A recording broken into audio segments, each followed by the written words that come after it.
the first year. First years. Okay. So you must have covered a very decent ground so far in marketing. Have you? Human resources. No, sir, it will be covered in Sem 2. Yes. But you have a fair idea of which Yeah. books to read. Yes. You at least know there are topics covering marketing, Yes. human resources, finances, operation management, right? International business. So if you take all of these courses, put them in a mixer and get the juice out of it, or the substratum out of it, this is what it looks like, business model innovation. I think Sir has touched upon a very fine topic earlier, which I thought I would have taken you through in day 4 or day 5, but because you have been introduced to it, I think he touched upon some of the examples of how organizations have broken through. Okay, you can call it the glass ceiling or the mold form of business is simply adaptation from what you were doing yesterday to what you want to do tomorrow. But think about Google. How many of you use Google here? Is there anyone who does not use Google at all? Has anyone ever paid a penny or rupee to use Google here? How does Google survive? It's pretty decent and common public knowledge that Google survives on ads. But what is the operating model or revenue stream model of Google? How does it actually work when it is operationalized? When you put together these parts of who is paying, who is receiving it, who is getting a cut, and who is finally getting to use it. We are all end users of Google, aren't we? We don't pay anything at all. Who is paying Google then? Companies who want their adverts to be seen by many people. Okay? This is called a platform-based model. Let's enter this stream by just taking one example, and I'll take you through the basics of this. This is called a platform-based business model, which means it's a multi-sided platform, not one-sided or two-sided platform. Multi-sided platform is where somebody is an end user who has no stake in the business at all, okay? And they want services for free. And that is one way to lure your customers to use your service, okay? You have a brilliant search engine. Using PageRank, you build a brilliant search engine. We are sitting in IIIT Gwalior, so there's an element of IT in what all we do here. At least you get to see people or known faces in your class or in your hostels who are from IT background. Everybody in IT knows what is a PageRank algorithm built by Google, right? Google thrives on that algorithm. They keep on fine-tuning it. Their whole idea is to show pages that are touched upon or accessed by many people on the top, okay? Now, we are all free users who want to use the content. Does Google create any content on Google itself? Are there any pages that are owned by Google? Probably not. All the content on Google is coming from content providers who are sitting out there. I mean, people who are sitting here, right here among you. You have a blog, you're a content creator. You have a video channel on YouTube, you're a content creator for Google or Alphabet, right? And you are producing content out of your will and wish. Nobody is forcing you to do. You're not incentivized to do it. But the hope is that once you get going, once you do this really well enough, and once you have traction from many people who use this, you might get paid. We don't know how we get paid though. Okay? So you are content creators, this side are free users, or we'll flip because you're too many here. You are content users, okay, end users who are accessing information. These are content creators. There, Sir and Madam are companies or businesses who have some spare money to advertise their products, okay? So they want their products to be seen by you lot, okay? And content creators are the key because they can only advertise on their pages. Google says, look, you have created this blog which is talking about nice destinations in India to travel, and that they are companies to do with food catering, or they are tourist agencies, right?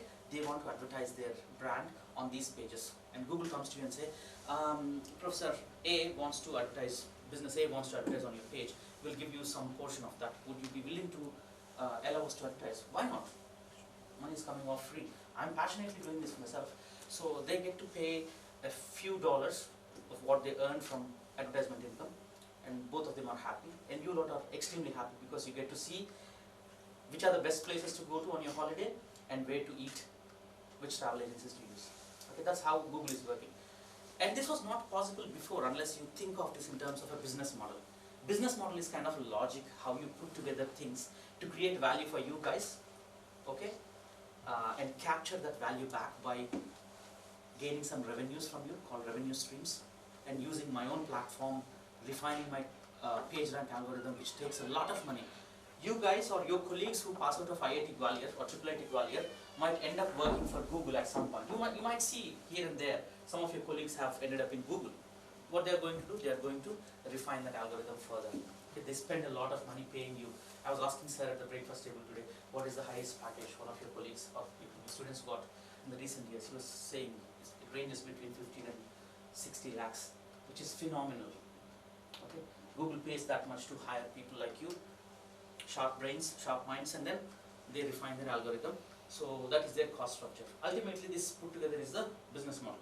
Why do we learn about business model as opposed to simple businesses? MBAs in the yesteryears, last 10, 20 years, were geared towards only teaching students in a certain way. By siloing down HR function, finance function, you can be an expert in finance. How many of you have chosen finance as your specialism here? Anyone from HR?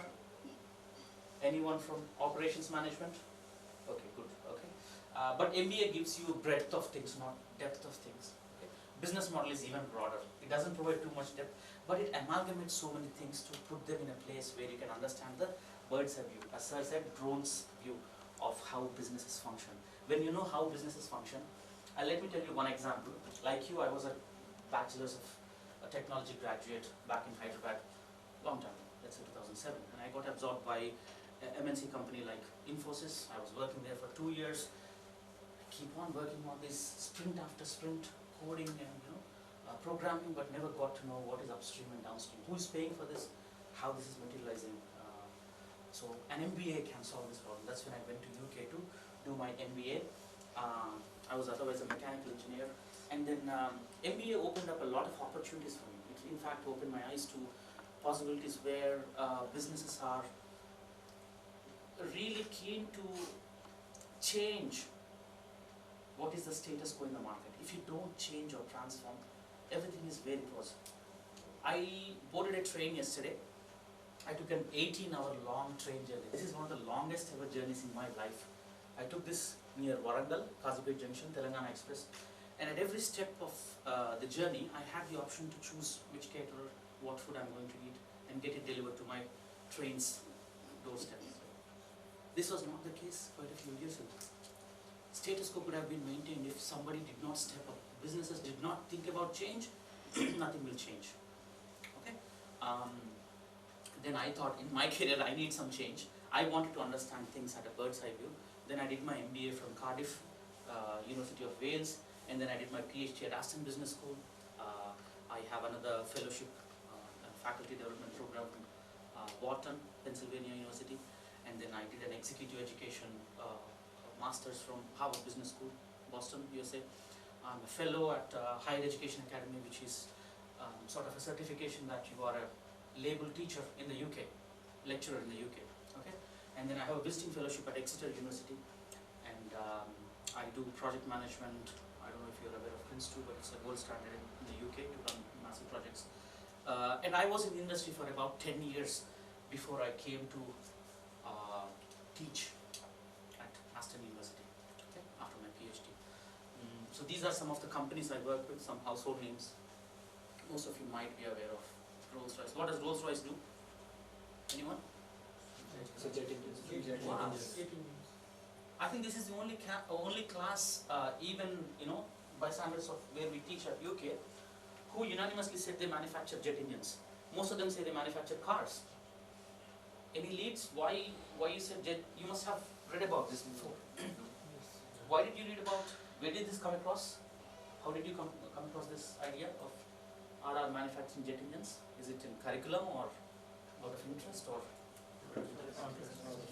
Nowadays, Rolls-Royce cars are very fashionable in hyper-rich circles in India, right? Yes. Why didn't you say cars? Does Rolls-Royce not manufacture cars? The main business model is for jet engines. So you know about business models then? And I have seen on Google has seen.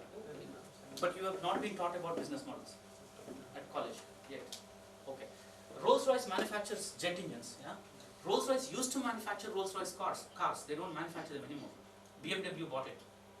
BMW manufactures Rolls-Royce cars. Even people in UK, most of them, they think It's manufactured by Rolls-Royce, but they're not doing it anymore. All the Maharajas probably sometime in Gwalior we might have seen Rolls-Royce is running across the streets on a Gwalior fort. Very coincidental, but anyway. So we'll talk about Rolls-Royce very significantly because they were the pioneers in coming up with a business model. Okay, a very dynamic, moving away from status quo type of a business model, which is still functional. It is called powered by the hour. I'll talk about that a bit later. So I worked for a company like a law firm, which has lawyers, okay, which is pure service. Okay, when you are studying operations management theory, you'll know what is a pure service from not so pure service. Pure services are where just the human brain is at function. They are providing advice and nothing is very tangible. This is a product, right? You can drop this on your foot and you can feel it. If it is heavier, it will break your toe. Okay, those are products, right? Services are intangible. You can't palpably feel services. Service was like when Ashok ji was, providing me tea this morning with a smile and a nice conversation, which uplifts the experience of the user. That is a service which is not tangible. So measuring the quality of service can be very challenging. If you're setting up a business which is purely about services, you should know quite a lot in terms of theory about how people perceive services. Whereas product, you can easily say this is a good quality product if it lasts longer, if it is shiny, if it is functional, if it works every single time, if it is fast, right? But services are not like that. Services have a different set of criteria against which you measure the quality. But nevertheless, I worked in pure services environment with lawyers for about 7 years. They sponsored for my PhD and all.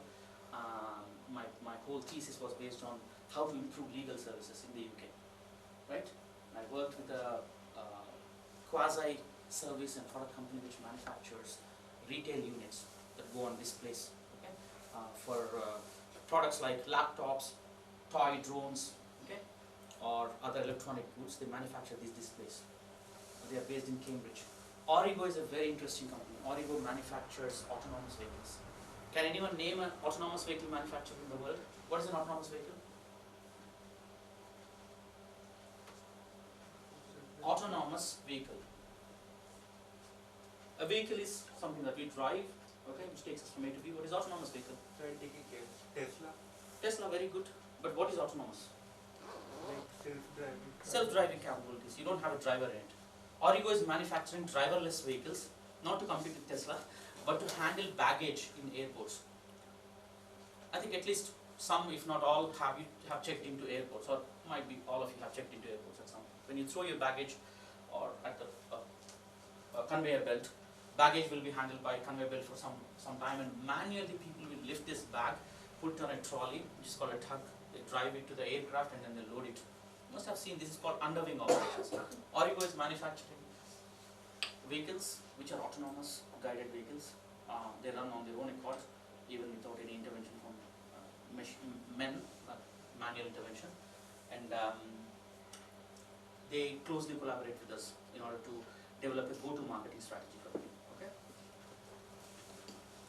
Newtown Packaging, very recent addition, where we're working with a capital goods manufacturing company which does packaging equipment. Okay. So I access funds mainly from UK Research and Innovation, which is a department in the UK, which focuses on fostering innovation in the UK. Why should you foster innovation? In our course title, we have business model and then innovation. Like I said, if you are maintaining status quo, there is nothing new, things won't change. I would have to pack my pulihora in my box at my home when I stepped out. Don't worry, please carry on. Yeah. I would have packed my pulihora or my sambar rice or my idlis, which would have been cold by the time I reached Bhopal. It took me more than 12 hours to reach Bhopal. Okay, when I started feeling really hungry. Before that, Nagpur was also same. So I would have had my cold rotis, my cold chapati, right? If there was status quo. Transformation and change will guarantee more convenience, okay? Better opportunities for customers, more value in use for customers. Okay? So innovation is very important. The model of this course is that we plan for 2 hours in the morning, 2 hours in the afternoon. So whichever way it is, because we have a small cohort now, which is good. Now I know you better. We can be flexible about this. We can cut this down by probably an hour or so. whichever is feasible, but I intend to cover all of the course content, okay, which was previously showed by Professor Prakash. So timings wise, the way this works is we have a session that delivers a bit of theory at the beginning, or core concepts or whatever you want to call it, and the rest of the session, which I call seminar, is a very practically oriented, hands-on type of a session. I won't be delivering anything, but I'll be really observing you over your shoulders to see how you're doing this. We want you to really learn this and make a difference to your education at IIIT and take away something meaningful into your careers. Yeah. So 5 days is good enough time. Okay. 5 days is jolly good enough time to learn something very deeply, reflect upon it. Yeah. So I covered this anyway. In the seminar, I will try to break you down into groups of 4. We have nicely 12, 13 here, and 14, 15, 16. Yeah. So we have 16 in the class. We can have groups of 4 times 4. Yeah. And learning objectives covered by Sir again. Very simply speaking, these are the 3 learning objectives for the entire 5-day course. I'm hoping all of you will turn up every single day. Okay. So design innovative business models. I want you to learn how to design new business models. That's what our endeavor in the seminar is going to be. I'll allow you to think about an area that you really like and set up a company, okay? And then we'll try to incrementally improve that idea. By the day we finish day 5, we will have a nice idea which is ready to go to market, okay?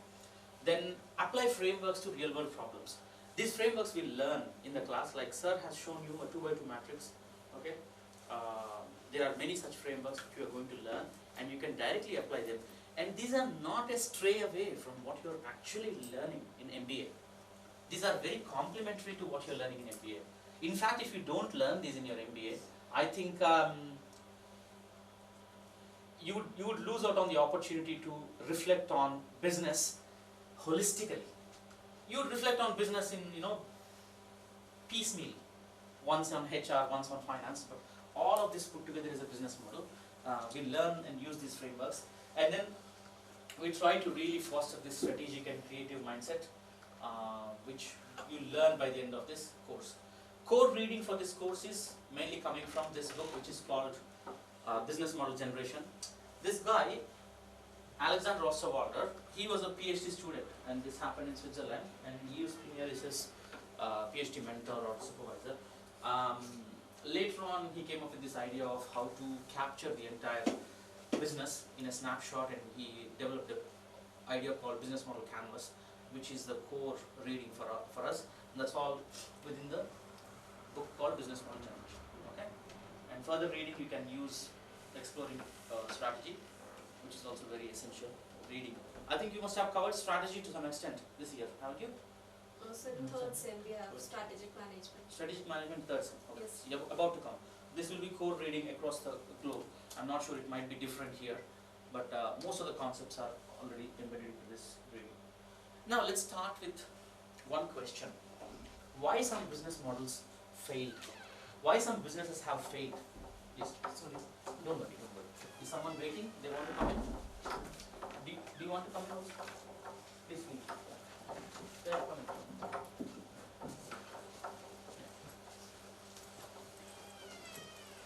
So let's take this perspective of where things went wrong. Okay. See, when you come to this university, such a prestigious one like ABV IIIT, you have the potential to go to 60 lakh package or even more with that seating. But you also equally want to know what not to do. Okay, what not to do to fail the course or do other nasty things happen to you. Okay, first we learn by failures from others or mistakes made by others. These 3 organizations are wiped out of the world of business. They are no more. Once upon a time, they were shining examples of how to do business. Blockbuster was the equivalent of Netflix now. Netflix is a streaming platform. Blockbuster was just a DVD rental platform where you could pay a subscription amount and you get DVDs delivered to your doorstep. You exchange these DVDs. I don't know how many of you use this or whether this was operational in the UK, but I was in the transition years when it went bust back in the UK. And Blockbuster had the offer to buy out Netflix for $40 million or $50 million. Imagine back in 2005, 2006. What is Netflix valued at today? Definitely billions of dollars. Okay, not millions. Why did they go bust? Because they did not see the change coming. They were not innovative about their business model. They did not use technology at the center of their operations. On the other hand, Netflix is a software platform, it's not a company. It does not have physical assets. But now they are venturing out into production. They are one of the biggest production houses in the world, not Warner Brothers, not Disney, okay, not your MGM or so on, right?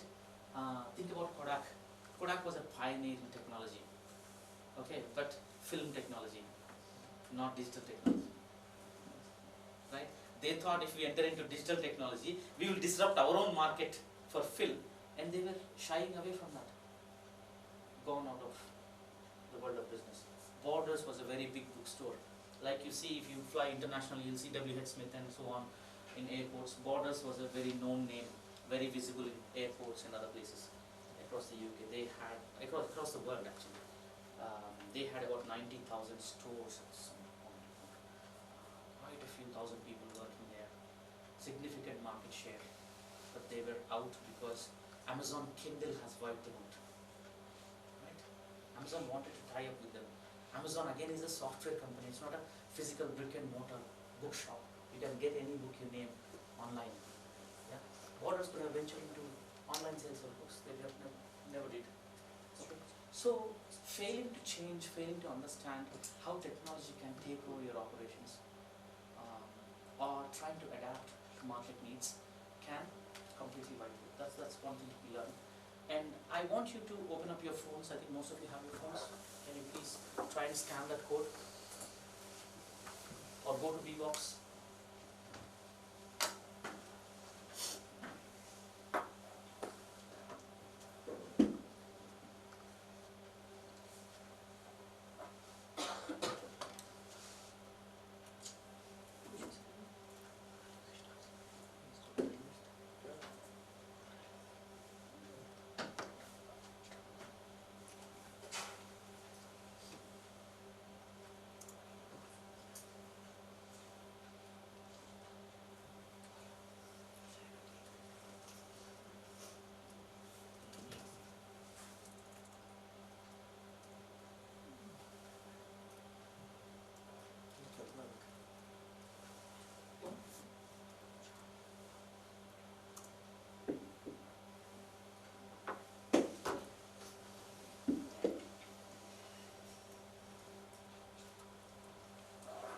Please bear with me. I should have done this earlier.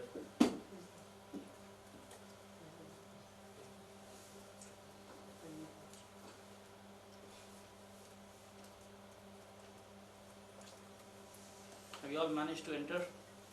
Yes, sir. What can you see? Waiting for the host to start. Okay, good. Thanks.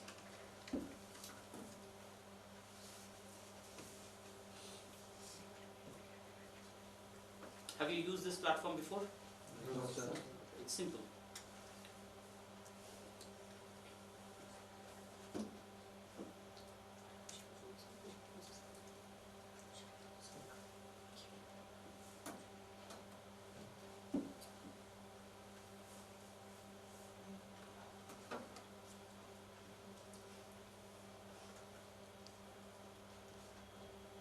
Can you answer this question for me, please?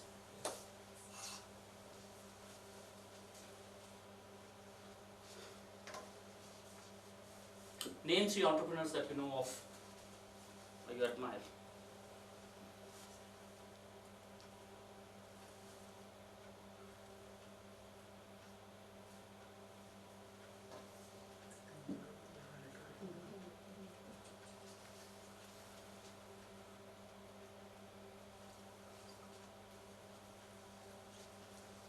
Okay.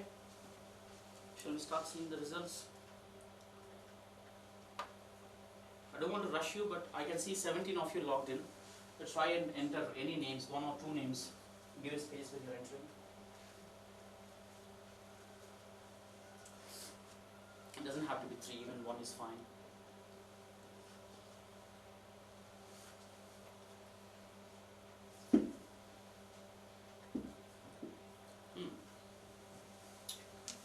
Good, good. Keep them coming.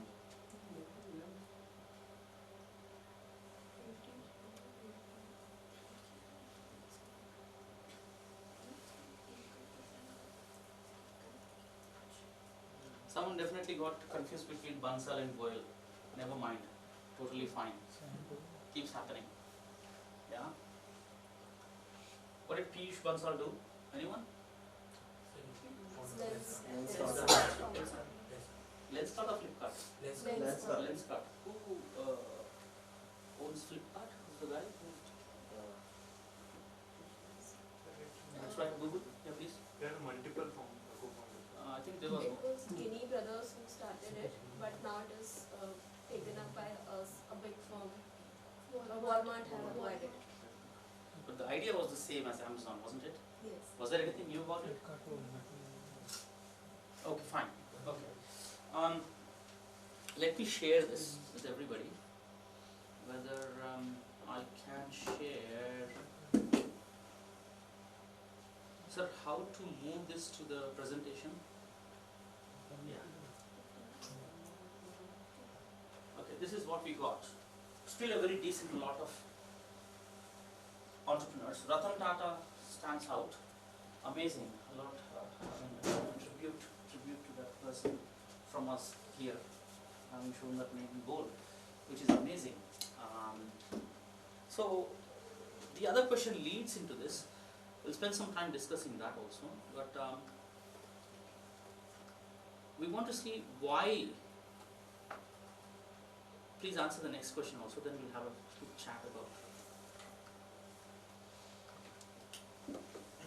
What are the personal characteristics of an entrepreneur? Okay. One or two, not many. Are they bold, dynamic, etc., etc.? I don't want to give away some direct answers. No?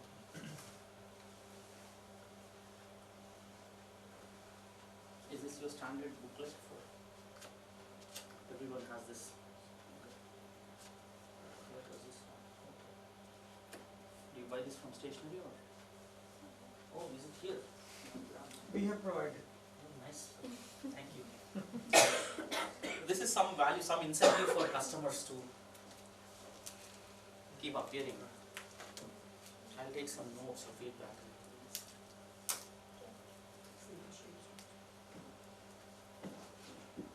Okay, let's take a look at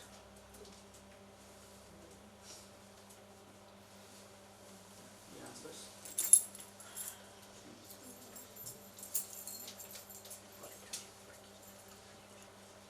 Right, okay, fine. So innovation, leadership, they're all fantastic. How many of you want to be entrepreneurs? What kind of steps are you taking towards that? There are many entrepreneurs in the world. Every corner chai wala is an entrepreneur. But do they know the frameworks and methodologies that you are about to learn? What value these theories have for entrepreneurs? Maybe if you ask Dhirubhai Ambani, he had no inkling for a single theory. Yeah? Or other people who made it from rags to riches never had any grounding in business studies at all. It's pure cutthroat competition and how to thrive in competitive environments that made them stand there, right? But there's a certain value in learning these theories. Who are all these entrepreneurs that you spoke about earlier? Most of them have business education these days. Just your cutthroat street smartness is not going to make you stand in the business scene any longer. Things have changed, things have become complex, right? Multiple different factors are influencing a business or a business model. How would you really survive in a marketplace where there are so many factors? You need to be able to analyze things. You need to be able to use technology. Okay, without that, you won't be able to really do well. Leadership is both art and science. We are learning the science part of it. Art part of it I can't change. Whether or not you want to learn it and improve it, it comes through apprenticeship, working with good people at very formative years in your career, observing people, reading a lot, having a strong set of principles for yourself, that works. But I think it's more than anything else there. Education is also important. I haven't seen that, but I'm just making that up. Learning these stuff is very, very essential.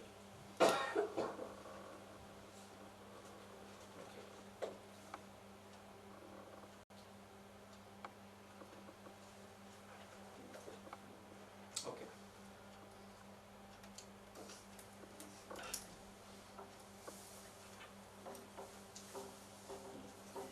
Now, we are entering into the very thick of our discussion now. We don't attempt the business model canvas straight away today. I'll show how it works, what are the basic principles of setting up a business. Then we go and attack the business model canvas. Then we learn all the fundamentals of how you break your customer segments down, how you think of creating value propositions, okay, and so on. So let's start with this business strategy. Okay. What is strategy? Anyone? What is strategy?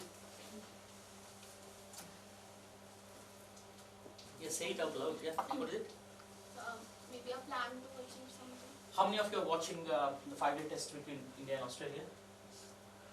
Okay. Both of the teams have equal number of players or uneven number? 11 players, right? Why one team wins and why one team loses? Lack of talent? Huh? What is strategy then? How to tackle the problems. Okay. Tackling. Tackling is another term. Yeah, close to it. Planning. Have a plan. There's a short-term plan and a long-term. Long-term plan is called your strategy. I took the example of test match because test match runs for 5 days. No other game runs for 5 days in this world. Unless you make tennis players really go head-on with each other, their talent plays a role. Even the longest tennis match was probably for 2 days, not more. Otherwise, they'll die on the court itself, playing. They make the play stretch their muscles so much. So 5 days. They plan for day 1, plan for day 2, day 3 and day 4 and day 5. Why? Preempting what sort of moves others will make. So strategy is like having an opponent and understanding their tactical muscle or their techniques and then trying to outsmart them. This comes from a Greek word called strategia. Strategia means generalship. Somebody who's an army general. Strategos, another word which means army leader. So strategy is about how you win. In business also, winning is talked about quite a lot. Okay, how you outsmart your competitions. But sometimes there are companies which do not have competition. Can you tell me any companies which do not have any competition? Which? Huh? IRCTC. Fantastic. Why?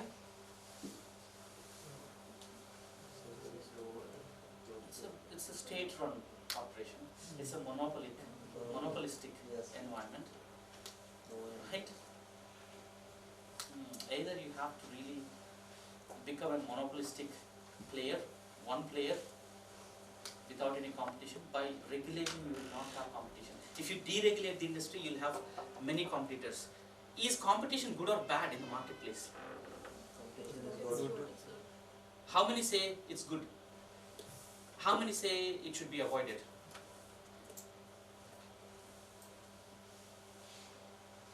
Competition is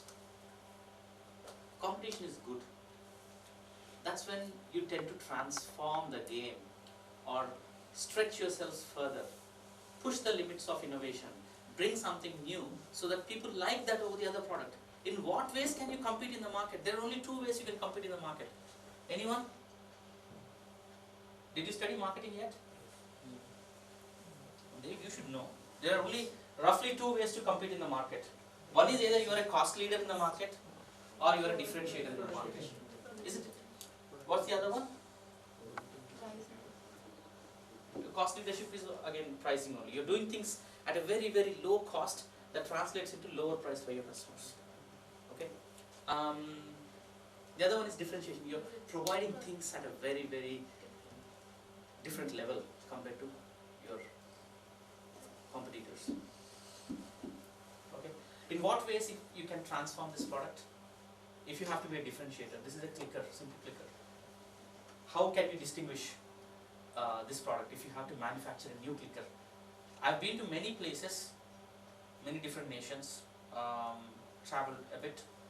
I haven't seen anything different than this. This is the same clicker I've been using over and over. Can someone transform this clicker? How would you think? How would you differentiate the market? There's a plug and play device, okay? There's a drive that goes into your USB port, and then there is this handheld clicker. Start, come on. Think on your feet, fast, fast. What else? What features will you add to this to make it a differentiator? So a voice sensor. Okay, so I walk into the room. What happens then? I have to unzip my bag, get my clicker out, open this, plug it in, wait for, if it is a new computer, wait for it to install. Most of the times it's instantaneous. Bluetooth, yeah. Size and shape of this. We can Motion gesture. Mhm. So can we use it like a stylus on the touch screen? Yeah. Many ways you can innovate. Why are we not innovating then? What market do we have? How much money do we spend in making this Bluetooth or stylus based or touch based or sensor based or motion sensor based and so on? At what cost will your customer buy this ultimately? This is a 10-pound product. Sorry, in India terms, roughly 1,000 rupees product. You can get it cheaply made by Chinese players. Why would anyone need a fancy clicker? Yeah, you should have market for products to differentiate, by the way. So, many people talked about strategy in many different ways. These are some leading thinkers who said strategy is this and that. Just take a quick look. I don't want to read out. But this one is very interesting, right? The shorter the definition, the more all-encompassing it is. Okay? When I stepped into Gwalior, if somebody asks, hey, how is the campus? Beautiful. What is beautiful? Now everyone has to put their mind to think of, are the pathways good, or the landscaping good, or the buildings good? What is good? What is beautiful? Right? The shortest definition is the pattern in a stream of decisions. There's one thing called Occam's razor. Occam's razor means there's a guy called Occam, 1600s. He said, say whatever you have to say in fewer words. Yeah?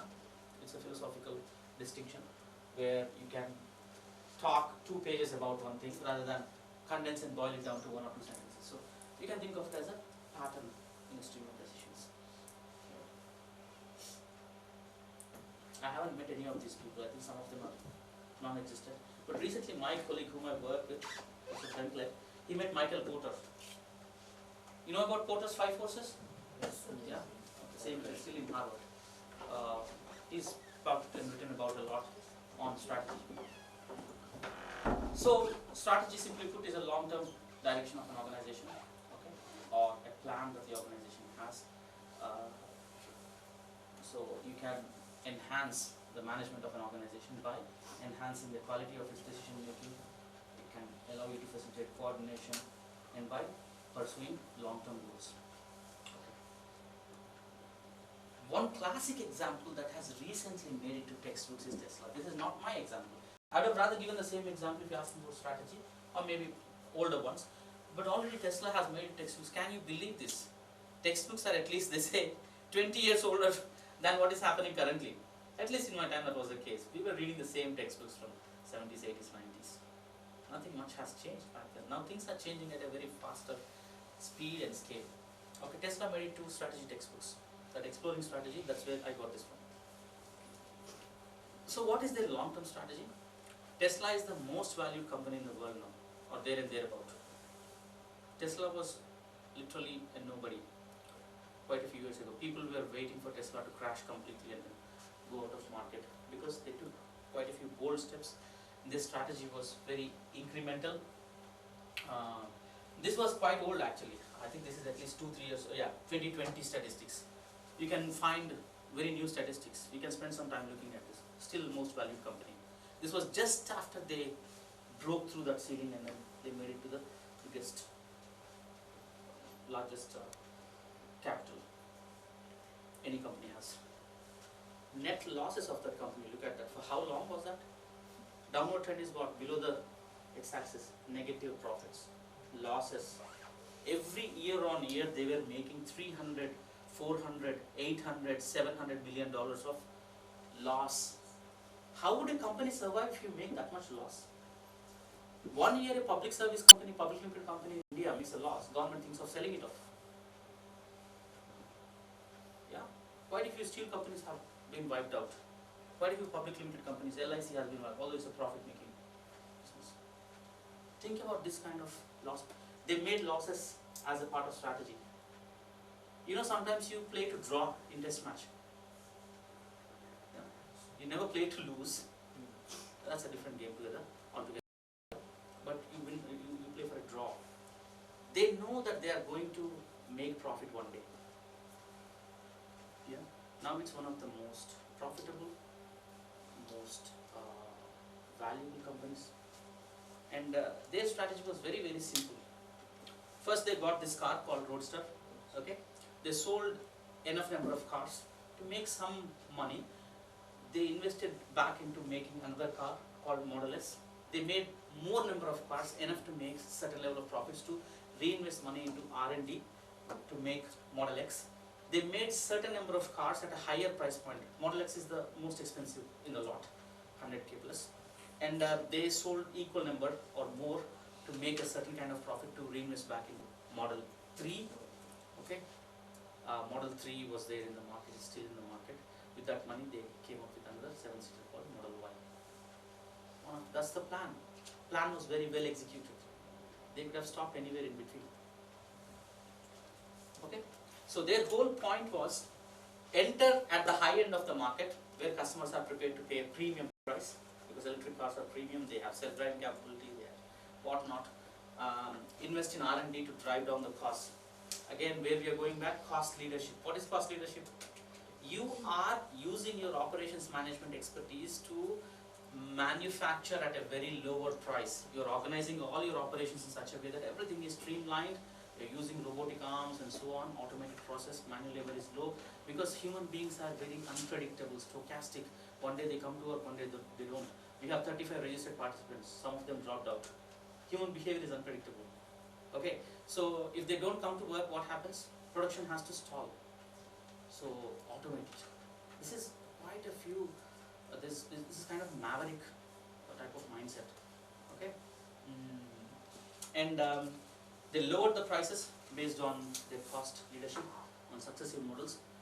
You'll be very surprised to know Model 3 at one point was 36,000 pounds. Okay, at that price point, you're not even getting a Nissan Leaf, which is a far inferior car.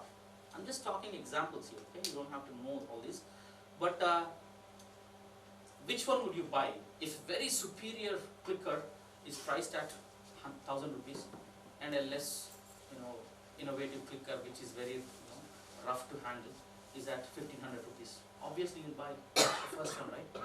That's what happened. They will dynamically change the pricing. IRCTC, somebody said, in IRCTC, I think I spent most amount of time trying to book tickets and I lost 5,000 rupees by cancelling my tickets. Nobody is telling me that I lose a certain amount of money. Even on Paytm it says, we'll give you full refund, but there's a 10% or so cancellation charge. I just simply lost because I was trying to get tickets for Rajdhani. I wanted to experience Rajdhani once. First, I got one ticket for Telangana. Dynamic pricing.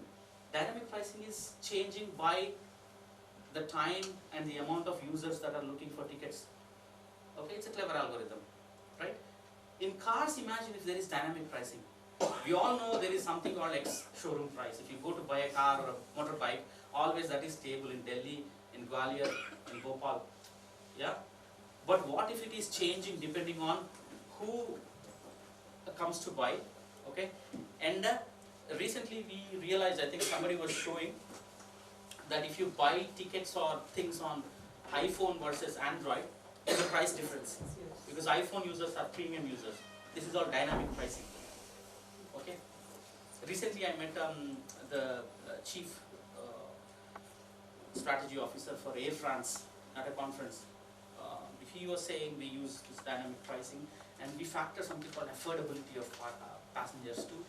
price. So if you are in a postcode, means a pin code or an area which is affluent, and if you are using that internet connection to buy tickets, you have higher chances of seeing premium prices compared to somebody from a postcode which is less affluent. Can you believe this? Businesses are doing this under our nose. Anyway, so dynamic pricing and so on. So other very good examples of strategy are Amazon, Netflix and Apple. Okay, Amazon came up as a very small bookstore in 1992, somewhere around that time, in Seattle. Then they are now what one could only imagine. Okay, a big giant of an organization, which is still a software company, but they have this big distribution centers. Okay, they are now, their portfolio is now more on AWS, Amazon Web Services, as opposed to Amazon Retail. Right? Most of you might want to find job at Amazon Web Services as opposed to Amazon Logistics or Retail, because Amazon Logistics will squeeze the juice out of you very hard. I mean, you learn a lot working there, but it's all very streamlined, process-driven environment. They end up making you work. I'm on record, but it's yeah. Choose wisely whatever you want to choose. Apple, what is the strategy? Apple created a market. Does anyone know? I think you use Apple products more or less, but does anyone know what is the single biggest breakthrough in the career of, in the trajectory of Amazon, Apple? Go back. iPhone was. Before that, it was iPod. What iPod did, it's a very interesting business model. Again, what they did basically, before 2004, when this was launched, 2003, around that time, you used to have Sony Walkman. Yeah, has anyone used it? I never had the money to buy it when I was studying, but I saw people using these flashy things. But you can watch it in movies nowadays, old Bollywood movies. They jog putting this big disc. It is very outdated now. You can't even imagine seeing someone running with a disc next to you or attached to your belt, jogging. But that was the case actually. So, but that disc will only run for probably 30 minutes, 5-6, items. After that, you have to change the disc. If it was a cassette, you can flip it over. It can run for another 30 minutes. Disc probably is compact disc had more, 1 hour, 2 hours, whatever. But you have to keep on changing it. What iPod did was, iPod came up with a software where you can buy things on the go. Say they aggregated source of music versus outlet of music. Earlier you had the outlet of music, the digital device, but the source of music is you have to keep on buying this. They brought this on demand. You can buy this on demand. So the problem customers faced back then was carrying this disc. Yeah, digitalization again, right? Excellent. Netflix, we talked about it already. Blockbuster story, flipped over. Businesses, generally what they do basically, organizations have to define their purpose before they come to market. Okay, without purpose, why did you study IIIT? How many relatives of you have gone to an institution of this caliber, IIIT, or probably you were among the first? What was the purpose? Why did you choose? Why did you have to try? It didn't come easily to you, right? It was not served on a plate. You had to write the entrance, or you had to really go through some hardships. Funding was an issue. But why did you tread this path? You had a strong purpose. You wanted to make it big. You wanted to really learn things, right? So business also operates similarly. They should have a vision statement, a mission statement, a statement of values, and then objectives. Okay, we'll take one at a time. Mission statement is about addressing questions such as what business we are in. Okay, what would be lost if the organization did not exist at all, right? And how do we make a difference? We'll do this in the seminar session. I'll make you write your mission and vision statement. But these are some questions that you use when you're talking about mission. Mission is about purpose. Okay, what are we here to do? Some examples are IKEA. You know about IKEA store? Yes. What is different about IKEA compared to other furniture stores? They sell furniture, right? How do they sell furniture? Sir, they sell at a lower price with very high quality and the trendy, fashionable What kind of furniture do they sell? You can Home furniture. home furniture. Yeah. Can you buy this from No, IKEA? no. What will you buy? Table, chair, bed, or Okay. an almirah, Yes. a dressing table. You'll buy a dressing table as it is from IKEA. No, DIY. no, DIY. No, no. It's DIY furniture. Flat packed furniture. Yeah. Yes, DIY. yes. So people gain experience by doing things. Okay. The whole value to the customer who is buying from IKEA is also about the experience of building their furniture. This is mainly for the Western world where you don't have the convenience of a housemaid or people to come and work. And I built many almirahs or wardrobes, you said, at my home, but I could not dismantle them, left them when I was renting that house and then moved on. After a certain period it drops in value because of depreciation. There is no point in carrying it. That was one downside I got it, but any furniture has that. So building the furniture is the part of the experience or the value they are selling, flat pack furniture. But they are all trendy. They are all at a low price. What all you said is totally agreeable. Okay, and most of all, very interestingly, IKEA's furniture is functional. What is functional furniture?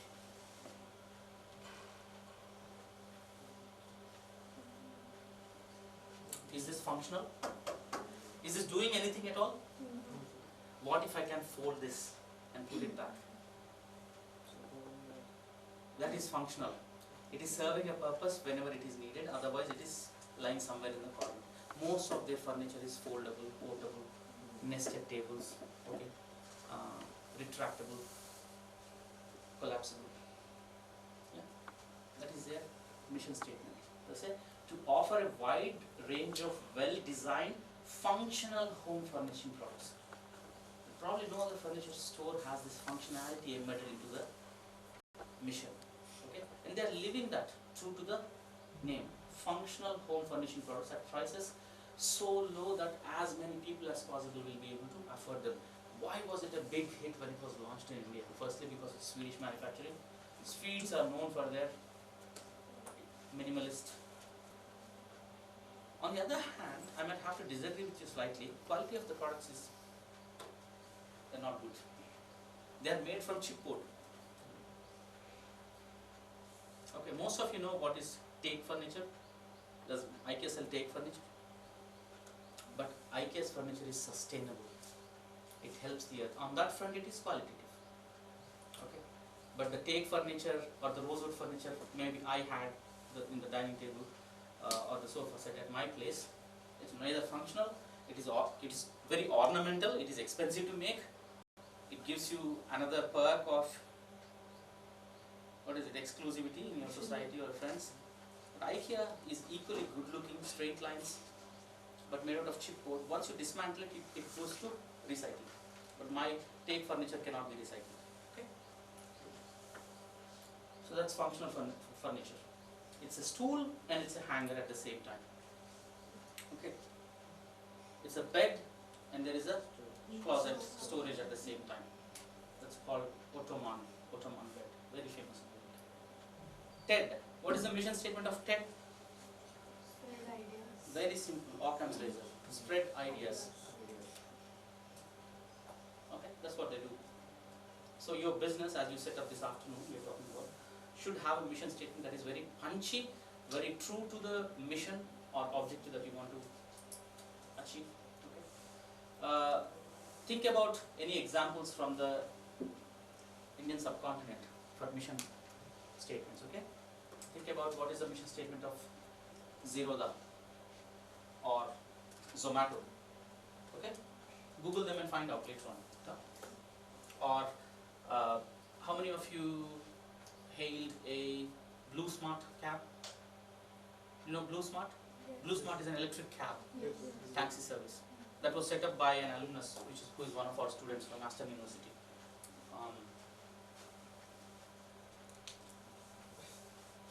Vision statement are about expressing an aspiration that will really churn out emotions in your employees, by which you can gain commitment and stretch their performance. Why? How would you incentivize your employees otherwise, if they're not working for a cause? Tesla is making employees work for 80 hours a week or more. and paying them for 40 hours a week. How would you extract that level of performance? Today, one of the biggest challenges in manufacturing and service operations is productivity. What is productivity? Any engineers here? What is productivity? Productivity is doing more with given resources. What is efficiency? Less. time. Doing the same thing you're doing with less resources. Yeah? Efficiency and productivity are the flip side. Okay. And every organization wants more productivity, more efficiency, don't they? Right? So how will you allow these people to work more? By creating a vision for them to participate. Yeah? And the question that you address using a vision statement is, if we are sitting here in 20 years' time, what do we want to have created or achieved? Think about Tesla in its formative years, early 2009, 2008. What was its strategy? Now it's been 15, 16 years. In 4 years' time, it will be 20 years. Imagine the future where they will sit and look back in time and say, yes, we have created a sustainable world by bringing in electric vehicles that use clean energy, and we accelerated the goal of sustainability. Think about some mission statements. Ford, Henry Ford. What did Henry Ford say? The ownership of a car should be within the reach of everyone. That is the vision. Car was very expensive, damn expensive. Okay? Back in 1920s. He came up with the idea of Model T. Okay? Ford Model T was still one of the most sold mass-produced cars ever. And when you're reading operations management, you learn and realize that automobile production has really accelerated in the second industrial revolution, okay, where scientific principles of management were used, okay, and people were using division of labor and so on, and mass producing things, and that is still one of the least expensive and mass produced cars ever. Spotify. Maybe some of you use Spotify. Spotify says we want to be the operating system of the music world. Operating system is either Mac or Mac OS or Windows. Right? So they want to be something like that, where every computer user or every music listener or enthusiastic person will use it. Okay? Think about other examples from India on vision statements. What was the vision of Tata? What was the vision of IIIT Gwalior? Provide quality education. At a very affordable, even free education for those who qualify. That is the mission of many institutes of national importance in India. Okay? Values, what are these then? These are ideas that are underlying and they endure your core principles that guide an organization and its strategy, okay, and define how you should operate as a business. So, some of the examples here is, you tell me what it is, I'll give you an example. You can be serious without a suit. Without wearing a suit, you can be serious. Who says that? Fastest fingers first, please Google. Who says that? Fast is better than slow. A lawyer can be serious without a suit. But he by law has to wear a suit to practice law and appear in front of the court. Right. Because he is an officer of the court.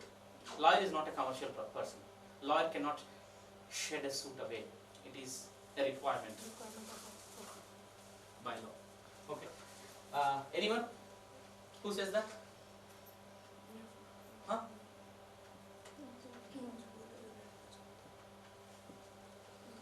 Google. Yeah. Google said that. You can be serious without a suit. All these people are hardcore techies. Okay? Sitting somewhere in Sunnyvale, California. And they are doing serious business actually. They are making the world run in one way or the other. But they don't wear suits.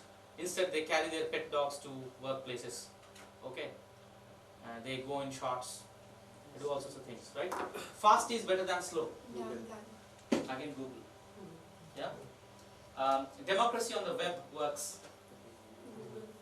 You can make money without doing evil. Google's saying that, but are they doing it? Yeah.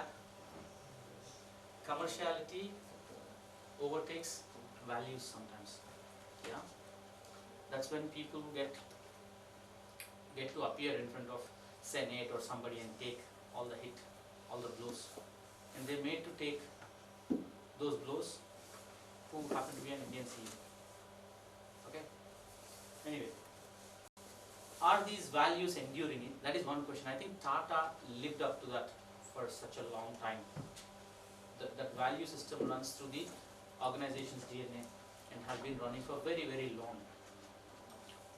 Again, objectives are specific outcomes that are to be achieved by the business. This is very at the grassroots level, what you want to achieve. Okay, the number of sales or level of sales, for example, how much profits you want to achieve and by when or what period, how much market share you want to achieve, what is the level of customer service you want to provide, always 10-star rating, 5-star rating. Yeah, IRCTC, this is what I find. I have to filter it by saying only 4 and above. Yeah. What if everybody does that? Nobody will go for anything below 4. Then they start manipulating the numbers to get up to 4. Yeah. So there is a difference between outputs and outcomes. Metrics can be working both ways, positive and negative. And sir knows better than me in operations management how metrics can be very detrimental to your organization if you go with a wrong metric, wrong key performance indicator, one indicator, gone, business is gone. Okay. That's why you can't judge people or researchers by one number. Okay. These days numbers have become very important though. So for example, one objective is to gain 10% of market share for mobile phone sales by 2026. If you are owning a mobile phone company, you want to hit the 10% market share. Okay. So this is a summary of key ideas we covered so far. There's more ground to cover. I'm not sure what is the time. We looked at strategy, we looked at purpose statements, vision, mission and values, and objectives. Okay. Sir, what shall we do? Shall we take a 15-minute break and come back? Shall we start at 11:30 again to finish at 1 o'clock? Yes. Okay. Is that okay with you? Yes, sir. We'll carry on with the plan. I'll cover as much ground as possible today. Because today's introductory, I digressed a bit. I want to know you better, your level of understanding and your core foundations better. And then we digressed a bit. But follow-on sessions will be much more compact. We are going to learn sharp-shooted concepts. Okay. Let's take a good break, have a chai or whatever, and then come back at 11:30, 11:30? Yes. Yeah? I'll see you all at 11:30. The rest is really tasty. So we were looking at strategy. We were looking at the mission, vision, corporate values and objective statements. And we were looking at what is the basic business model, or business model. What we are going to now look at is dive a bit down deep into understanding this whole idea behind calling this a business model. What is so model about this? Okay, and we will look at it through the lens of a canvas. Okay, canvas is like a open drawing board where you can scribble your ideas, or if you are good at painting, then you can paint, draw things on canvas. So this is a canvas that helps us really scribble our ideas about innovating existing business models or setting up new business models. Okay. So this is about describing the rationale of how an organization creates, delivers and captures value. Okay. So value here is something that is valued by customers. Basically, what is valued by customers? In the case of IRCTC example, when I was traveling by train, my problem was that I did not have access to hot food. Okay, how can I access hot food? That was my problem, right? How was that problem solved? If you solve that problem for me, you are adding value. Okay, how was that problem solved?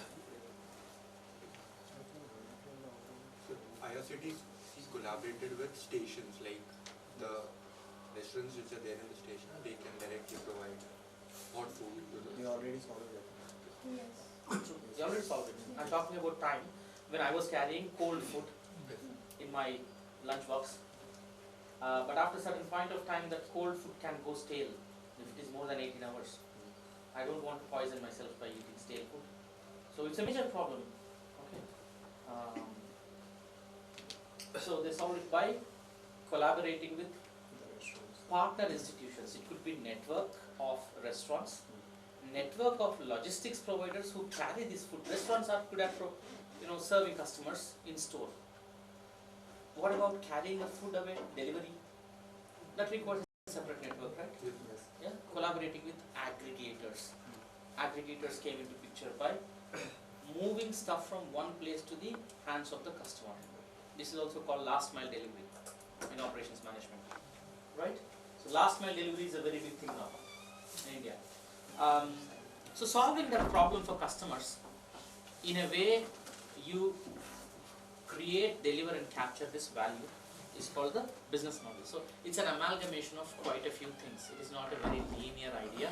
It is an idea of how your logic or rationale for creating that value works.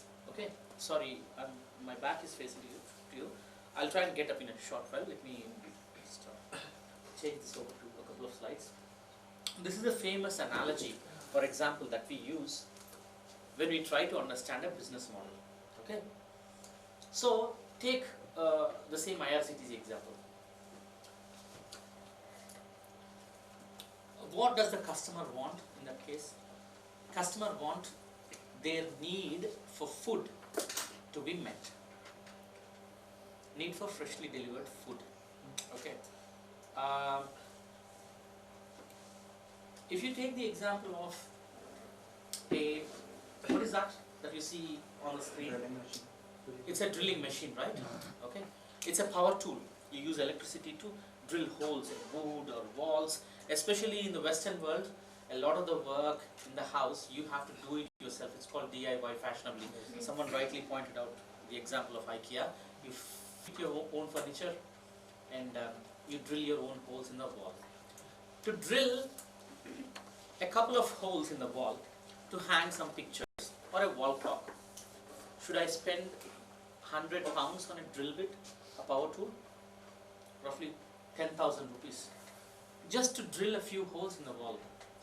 Who would invest that kind of money to drill a few holes in the wall? You would be insane to do that. And you'll never touch it again. But the situation is that you cannot make holes in the wall with your finger. Right? So you have to buy that. What is the other way that the customer's problem can be solved? One professor neatly said, people don't want to buy that quarter-inch drill means that big toolkit. They simply want quarter-inch hole in the wall. Can you tell me the difference between this?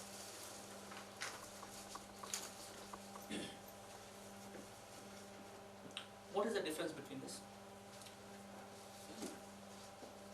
Buying a power tool versus having a hole in the wall. You can hire someone to drill that hole in the wall. Because you need a hole. That is the ultimate objective. My problem is I can't make holes in the wall. Solve that problem for me. Don't sell me the drill bit, okay? All we are trying to do in business is trying to sell something the customer don't want. Customer can use it to solve their problem, but that is not the customer's problem. Buying this is not the problem. Making holes is the problem. How can you make holes for customers without selling this? We can took this on rent. Good. Excellent. Hire. You can hire it. Like urban company. Urban. What does it do? So like we can hire them and for like cleaning our house or something. Like they get all those stuff. Brilliant. They're solving the problem for us. Everything came from this model only. Okay. Let's take a look at this example.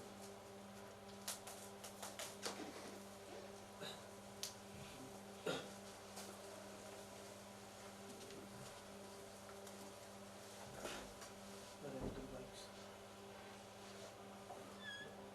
Why is this not playing here? Let me any city becomes yours. When you want a ride, simply scan Mobike's QR code with the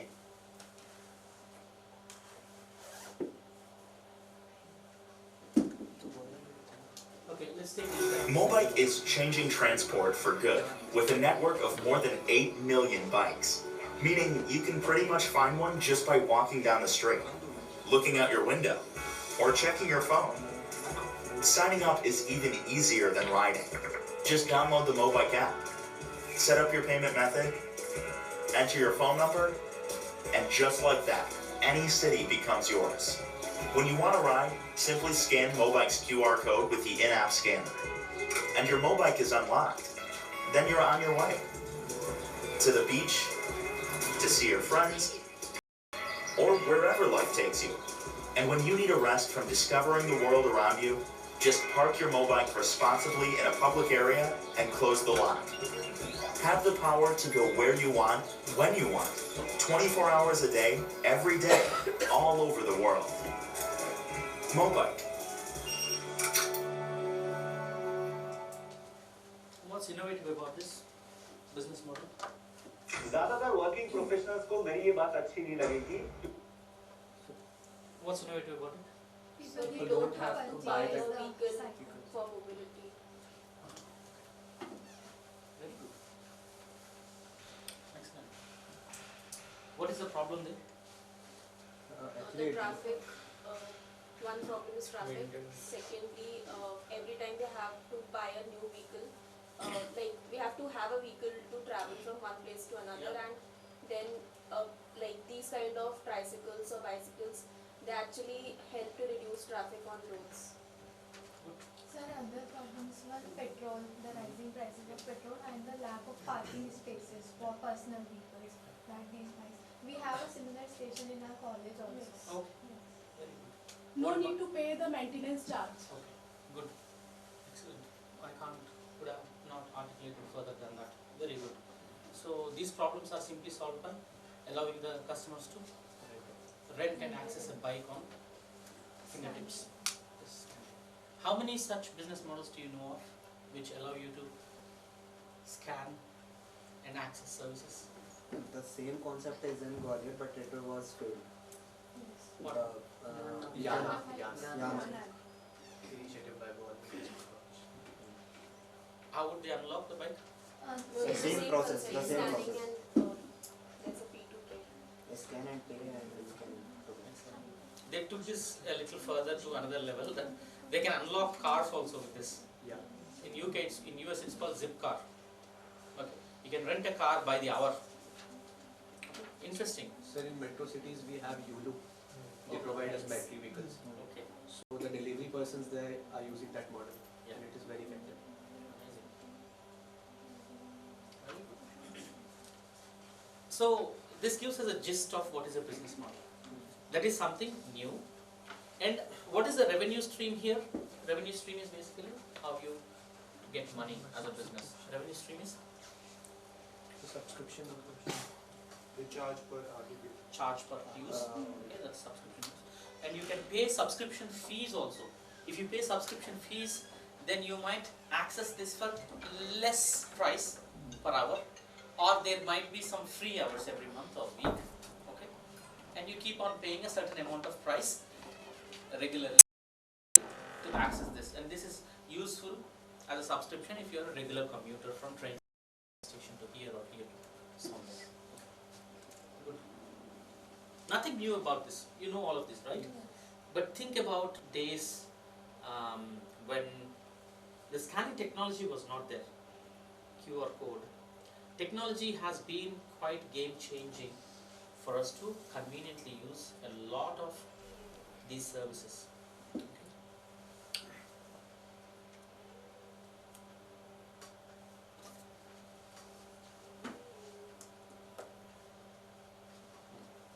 Now, let's go with the Rolls Royce powered by the hour.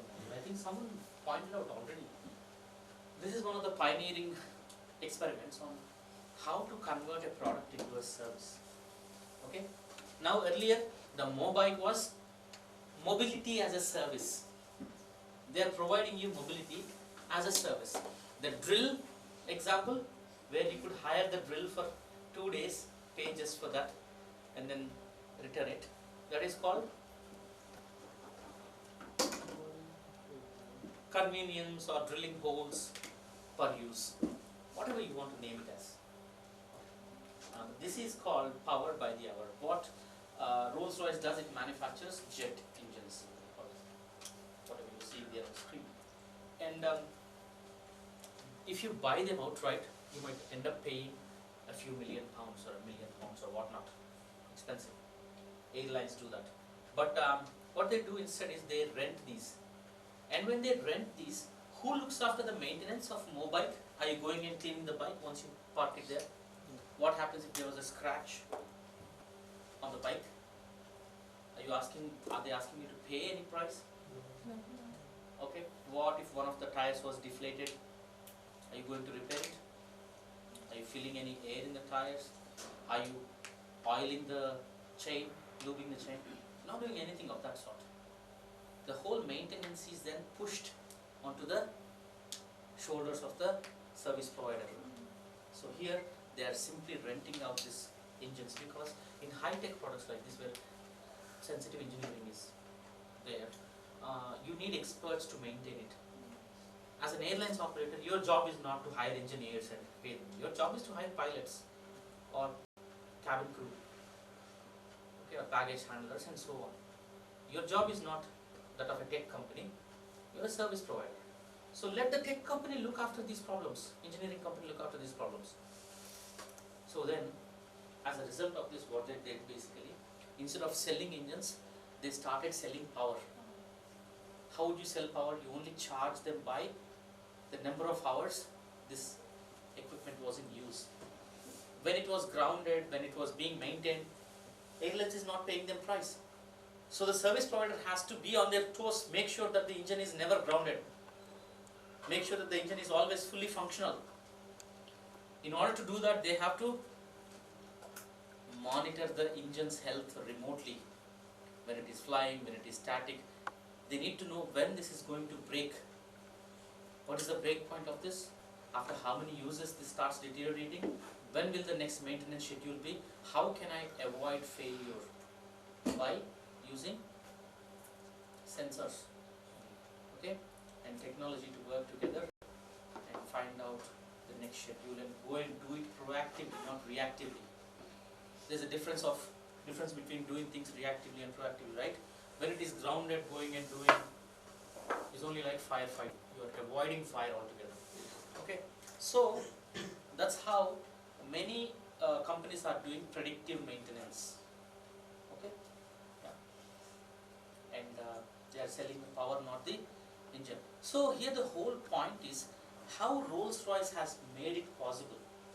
Can you think of or imagine paying for your car or your dishwasher? I know you won't use this, but just as an example, let's say imagine yourself, in few years you'll be family people anyway, okay? Or some few years down the line, if not 10, much earlier, you might use a dishwasher or a washing machine.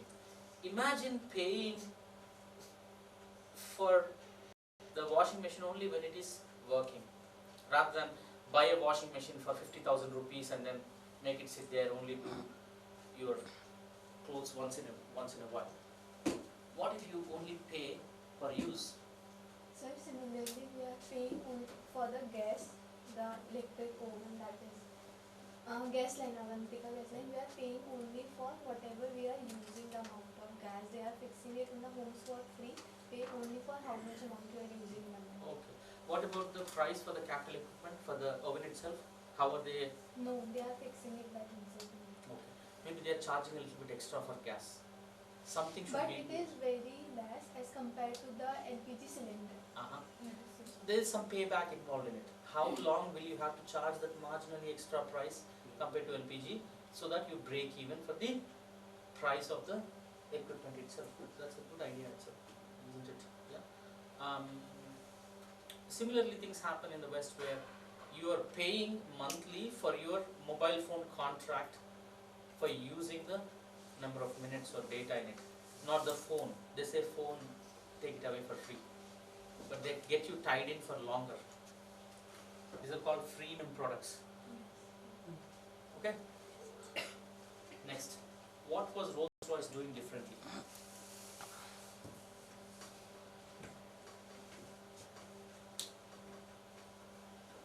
Just coming up with a brilliant engine is not enough, isn't it? Did they remanufacture or re-engineer their engine? No. Engine is the same. Your product is the same. But the way you're presenting it to your customers is different. That is called the business model. They are empowering that product through a business model. The business model is not the product. Product can be good or bad or ugly. But how you are solving a problem for that customer with this product and packaging it is the business model, right? They did not copy it from others. They say that, but actually Xerox did this long time ago. Xerox used to rent out photocopying machines. We call photocopying machines as Xerox machines. Yes. Most of the time, because they are synonymous. They are a brand, photocopying machines, right? So they used to charge for the prints rather than catalog print. For color print, they used to charge this much for. They had to experiment and take risks, right? Rolls-Royce did that. Even other companies who are using this product as a service will have to end up taking some risks because you have to test the market and see how it works. Most of the business might not make it ultimately. Okay. And they made sure these three things, their products, technology and the business model fit together. How? Take the example of Rolls-Royce. Product was the engine. Okay? Their business model was power by the hour. What is the technology involved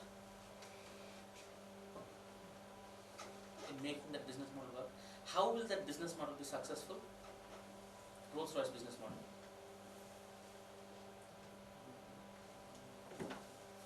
It will be successful if you are avoiding failure. If you are not avoiding failure, it will be utter flop. Which means you have to pay for the losses that the customer is incurring. The more time the engine is grounded, the more times you avoided repairing it in advance, you won't get paid at all. So you're not getting revenues at all. What technology is helping them make this predictive maintenance possible? Sensors. Yeah? And remote monitoring equipment. They had to develop a whole suite of different technologies to make them work. Otherwise, there is no need of any other technology other than the engine itself. If the engine breaks down, somebody phones you up, then you go and maintain the engine. You are not predictively maintaining the engine. See the difference? Good business